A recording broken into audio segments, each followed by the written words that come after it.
Good morning and welcome back. Today is July 30th, 2016.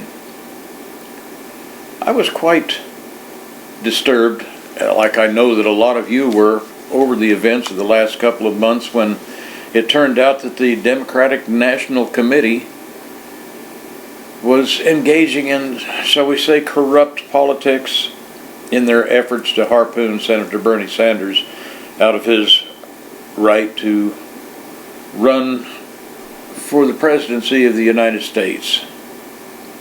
Wasn't a fair fight at all, was it? People lost their jobs. Of course, they lost their jobs and then Hillary hired them right back.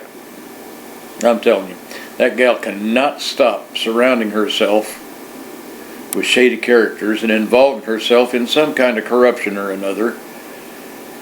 Been going on for 100 years. But I'm going to tell you about something else about the Democratic National Committee and the Democrats in general. You see, they've been crooked for a long time.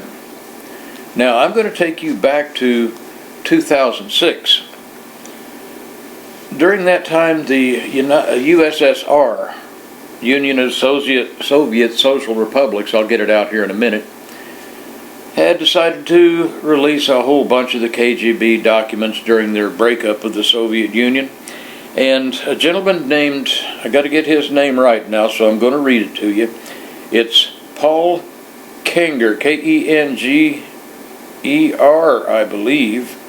He's a professor of political science in City Grove College in Pennsylvania.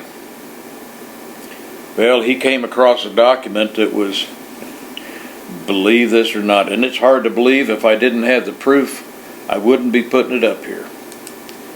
But this was a letter that Senator Edward Kennedy, part of the big Kennedy clan, he sent this letter to Comrade Yuri Andropov, who was the General Secretary of the Communist Party.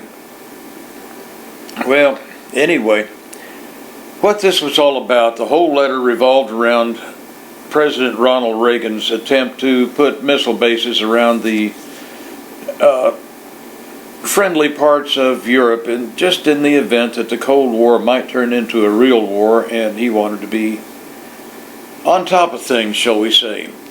Senator Kennedy didn't like that, so he decided to go to the Soviet Union for help.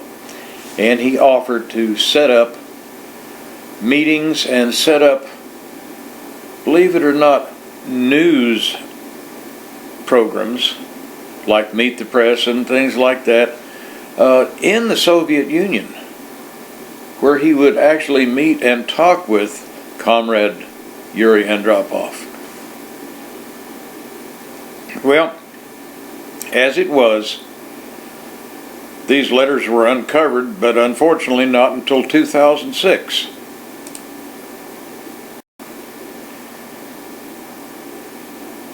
When these letters were uncovered, it was quite an embarrassment to the Democratic Party, and let me tell you what, they covered that up as quickly as they could. They didn't want to see that happen. That couldn't get to the public.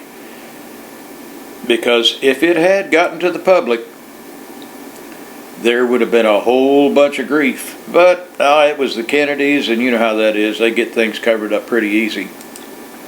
Anyway, I'll leave you a link so that you can read the whole letter at your convenience. But I'm going to break this down into three little pieces. The first piece is where Kennedy asks Yuri Andropov to consider inviting the senator to Moscow for a personal meeting in July. The main purpose of the meeting, according to the senator, would be to arm Soviet officials with explanations regarding problems of nuclear disarmament so they would be better prepared and more convincing during appearances in the USA. He'd also like to inform the General Secretary that he has planned a trip through Western Europe where he anticipates meeting England's Prime Minister Margaret Thatcher and French President Mitterrand, I believe that is, in which he will exchange similar ideas regarding the same issues. Number two, Kennedy believes that in order to influence Americans, it would be important to organize in August to September of this year televised interviews with Uran Dropov in the USA, a direct appeal by the General Secretary to the American people's will, which will without a doubt attract a great deal of attention and interest in the country. The senator is convinced this would receive the maximum resonance so far, as television is the most effective method of mass media information. The letter goes on and on. I won't bore you with the details, but you can see where it's going, and like I say, I'll leave you a link. But in closing, they're saying that Kennedy is going to run again for president. He had a failed run in 1980. That was because of Mary Jo Kopechne. You remember her? We'll get into that in a minute. Anyway, the letter closes to say, having conveyed Kennedy's appeal to the General Secretary of the Central Committee of the Communist Party of the Soviet Union, it is also explained that Senator Kennedy also has in the last few years actively made appearances to reduce the threat of war, because he formally refused to partake in the election and the campaign of 1984. His speeches would be taken without prejudice, as they are not tied to any campaign promise. They also remarked that the senator wants to run for president in 1988. Aha, there we go again. We're bringing the Russians in to a United States political issue. But anyway, let me go farther.